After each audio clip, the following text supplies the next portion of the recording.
Hi everyone, and welcome to Life Made Simple. I'm excited to do a review for you of the Ryobi Inflator.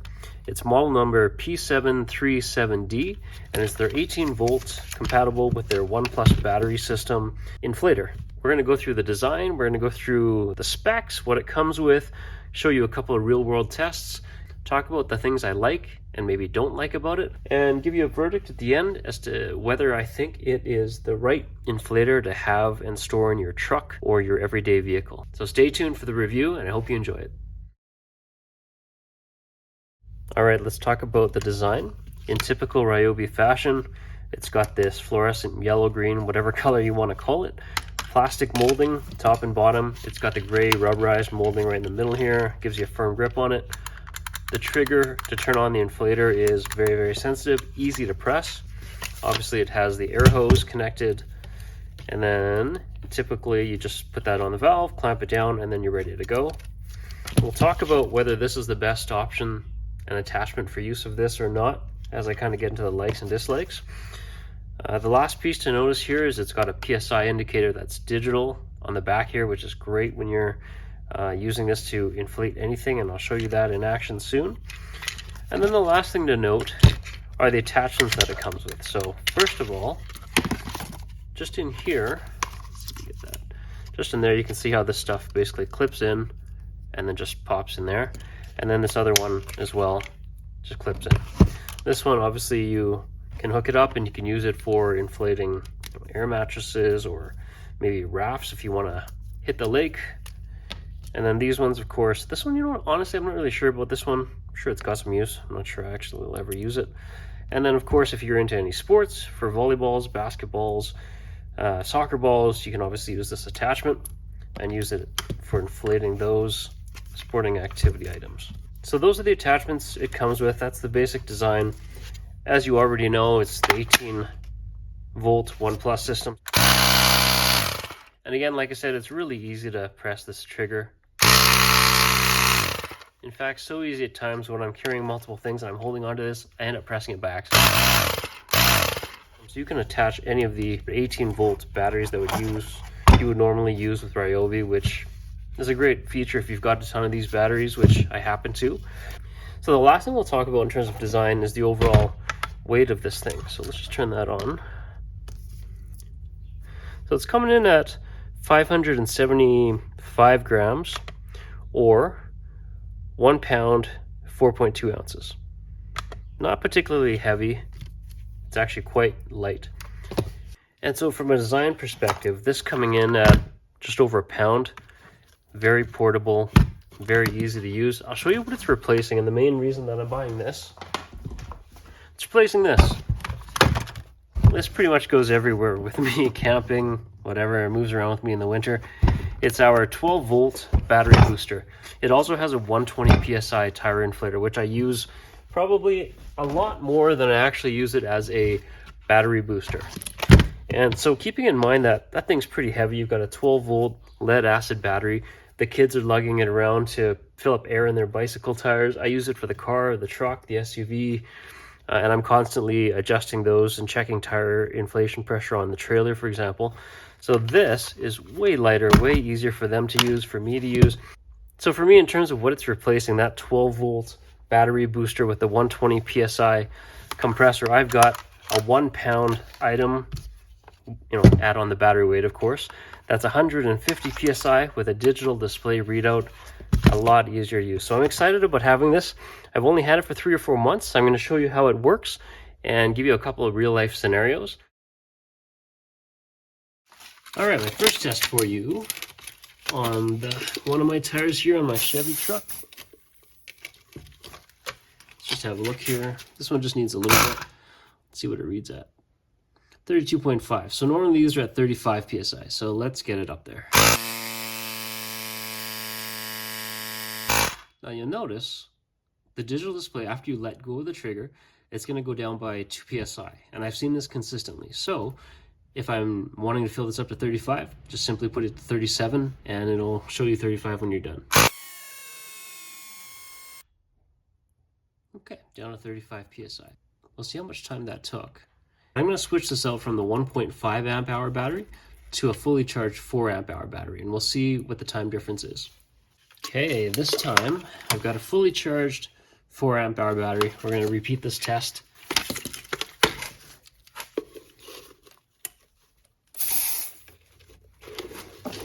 Okay, so as you can see here, we're starting off with 32.5 again. So let's crank this up to 35 psi and see how long it takes.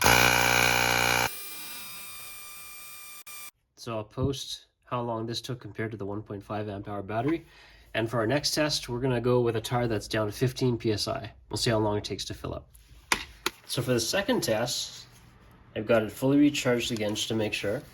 Now you'll notice the psi here is only at 15. So we're going to take this from 15 to 35 psi. You'll notice one thing different. My little contraption here is a rubber band because I don't feel like holding this for 20 psi. So I'm just going to put this on here and we'll figure out how long it'll take to get this tire from 15 to 35 psi using this 4 amp hour battery. Now let's get started.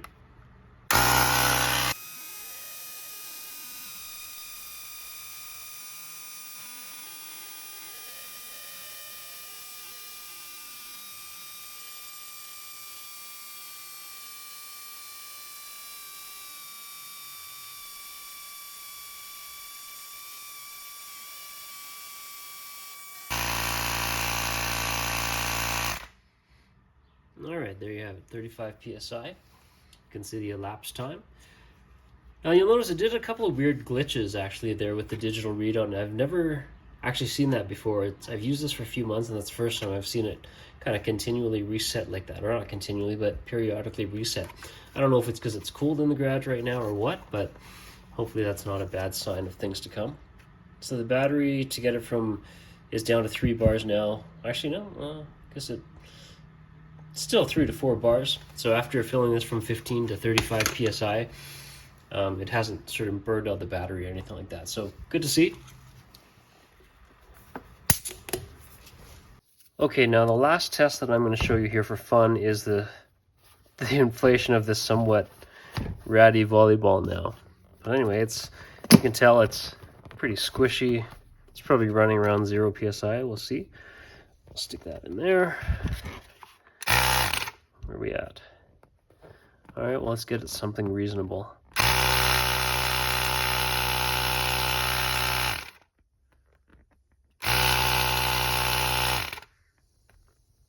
3.5 psi, fair enough. So as you can tell, it doesn't take really long for stuff like this, of course. Now I'm not going to show you the test with a bicycle tire because as you can see, it did pretty well on the truck tires. I've used it on the bicycle tires and they're way faster, just as easy. But certainly if this can handle truck tires, it's not going to have a problem with your bicycle tires. Now that you've seen it in action, I'll tell you what my likes and dislikes are about it. First of all, the likes. Really light, portable design, easy to store anywhere in your truck, in your garage, easy for anybody to use because it's super light. So whether you're using it to fill a raft and you're spending a day on the water, or you need in a pinch to fill up a flat tire, having this sort of portable air compressor at this weight and this size is extremely convenient, and I really like that part. The second thing I like, of course, is that it uses the 18-volt 1 Plus batteries from Ryobi. And anybody who's used this brand knows that we amass these batteries over time. So we probably all have, 5 of them kicking around. And so the fact that you can use any of these batteries interchangeably really bodes well for this particular product. The next thing I do like as well is that it's 150 psi. And so it doesn't take, as you saw in the videos, it doesn't take a long time for this to inflate a tire, whether you need to add in a few psi or, it's down to 5 or 10 psi and you're starting from almost scratch. I like the 150. It's definitely faster than that 120 really heavy 12-volt one that I showed you. Getting that amount of power out of a small portable device like this is really awesome. The other thing that I really like is the digital gauge, of course, and it lights up. So if you're in a dim lighting condition situation, you can still easily see what the readout is. I do really like that feature. You don't need to check it separately with a tire pressure gauge, and it's pretty accurate from what I can tell. So I like that feature a lot. I do like that the trigger is quite easy to pull. It doesn't require a lot of force. So for the kids, really easy to use, doesn't require a lot of effort, and overall pretty well made. So those are all the likes that I want to share with you today. Now let's get into some of the dislikes. When it comes to dislikes, there's really not a lot to complain about. Overall, this is a well-built device. But I will say, if I'm being picky, there's two things in particular. One is, when I'm holding this, because this trigger is so sensitive, when I'm carrying multiple things and I've kind of got it, you know, I'm holding it under my arm, I'm constantly pressing it by accident. So you've got this compressor sound going on every time you grab it, or you're holding or you're carrying multiple items. You accidentally press this trigger all the time. It's super sensitive. I do wish there was a lock on here.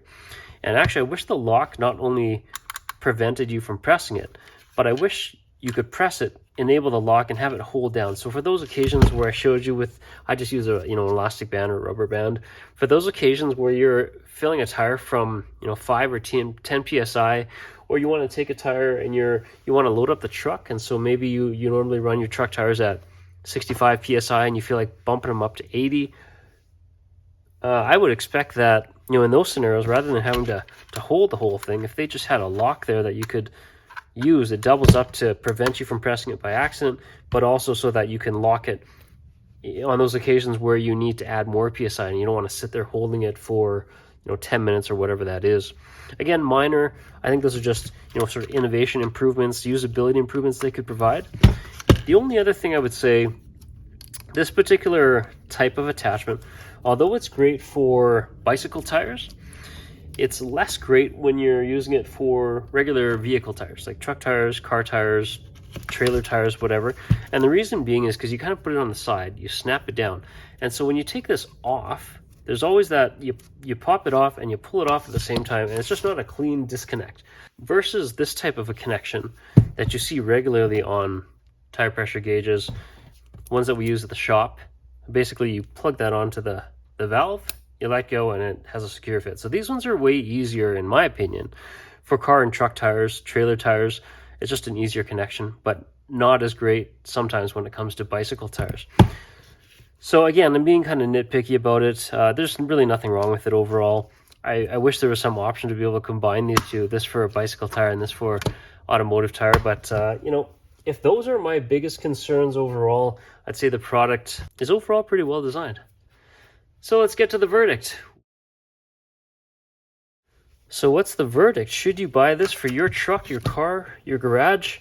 Having used it for probably 3 or 4 months now, 100% absolutely. Love this thing. I'm inflating tires, bicycle tires, truck tires, trailer tires very, very regularly.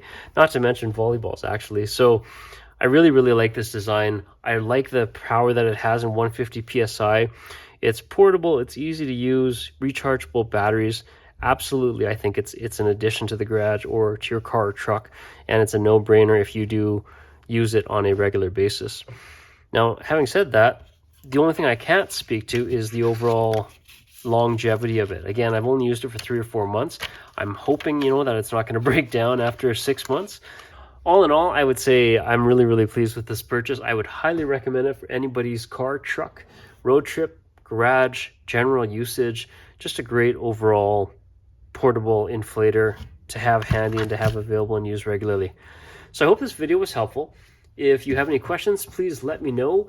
If you've had a different or similar experience in using this tool, please leave a note in the comments. Let us know your experience as well. Hit the like button for me to let me know if this video was helpful, if you were considering buying something like this tool. And lastly, help me out, if you don't mind, by hitting that subscribe button to be notified of any of our new tool reviews and maintenance videos. Have a great day, and thanks again for watching.